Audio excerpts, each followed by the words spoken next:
মুসলমান কথাটা আরবি কথা। এই মুসলমান কথার অর্থ কী?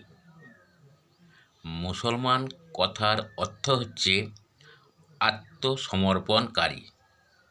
আত্মসমর্পণকারী মানে কার কাছে আত্মসমর্পণ করতে বলেছে? আমরা একটু জন্ম থেকে খেয়াল করে দেখলেই আমরা কিন্তু প্রথমেই আত্মসমর্পিত হয়েই জন্মগ্রহণ করেছি। যখন আমি জন্মগ্রহণ করি আমি কিছু বলতেও পারিনি, আমি চলতেও পারিনি, আমি শুধু কাঁদতে পারি। কিন্তু আমার কোনো কিছুর চাহিদার অভাব ছিল না। যেমন আমার খিদে লাগলেই মা আমার সামনে খাবার নিয়ে হাজির হয়েছিল। আমার শীত লাগলেই মা তার আগেই শীতের জামা কাপড় নিয়ে হাজির হয়েছিল। আমি ছিলাম মায়ের কাছে আত্মসমর্পিত। তেমনি এই যে মুসলমান কথাটার মানে আত্মসমর্পণকারী। আমাদেরকে বলেছে, কোরআনে পরিষ্কার বলে দিয়েছে যে তুমি আত্মসমর্পণ করো নিজেকে আল্লাহর কাছে। আত্মসমর্পণ করলেই তোমার যত কিছু চাহিদা সব আল্লাহ মিটিয়ে দেবে।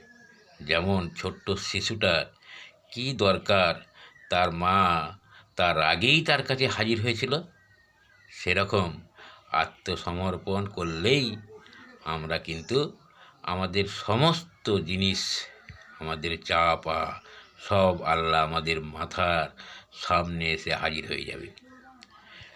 তো সেই মুসলমান কথাটা আমরা মানে বুঝি না। আমরা বুঝি যে মুসলমান মানে একটা সম্প্রদায়, মুসলমান মানে একটা বিশেষ ধর্মাবলম্বী লোক। কিন্তু না, মুসলমান কথাটার অর্থই হচ্ছে আত্মসমর্পণকারী। তো এই যে নিজেকে আল্লাহর কাছে সমর্পণ, ফুল সারেন্ডার, যে আল্লাহ, এর একটা ছোট্ট উদাহরণ দিলেই বোঝা যাবে। যদি আপনি একটা শহর থেকে একটা মাঠ পেরিয়ে গ্রামে ফেরেন রাত্রিবেলা, অন্ধকার রাত, হঠাৎ দুজন লোক সামনে এসে দুটো টর্চ, দুটো বড় বড় তরবারি নিয়ে আপনাকে ঘিরে, আপনি পিছন দিকে হয়তো আবার শহরে ফিরে যাওয়ার চেষ্টা করবেন, কিন্তু পিছন ফিরে তাকিয়ে দেখবেন যে আরও দুটো লোক সেই জোরালো টর্চের জ্যোতি তোমার মুখের উপরে ফেলে দুটো তরবারি নিয়ে সামনে দাঁড়িয়ে আছে, একদম মৃত্যুর মুখোমুখি।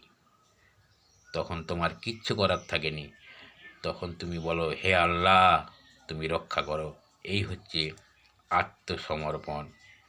যদি এইটা আমরা প্রথম থেকেই করে থাকি, যদি নিজেকে আল্লাহর কাছে সমর্পিত করে রাখি, তাহলে আল্লাহ তোমাকে নিশ্চয়ই উদ্ধার করবে। এই হচ্ছে মুসলমান।